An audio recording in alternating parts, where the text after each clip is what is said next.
Pruning is the process of removing less important parameters or connections from a trained neural network to make it smaller and faster while keeping most of its accuracy.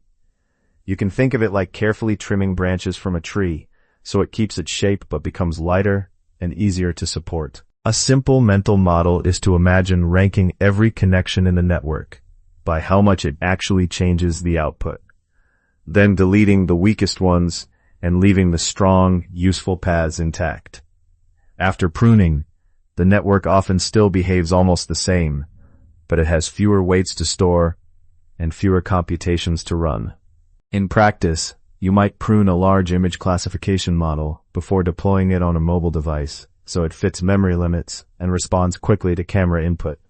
Techniques like L1 regularization, covered in another video, are often used during training to encourage weights that are easy to prune later. Pruning matters because it cuts compute, memory, and energy costs, which is critical for running AI on phones, browsers, and edge devices, and for serving huge numbers of requests in data centers.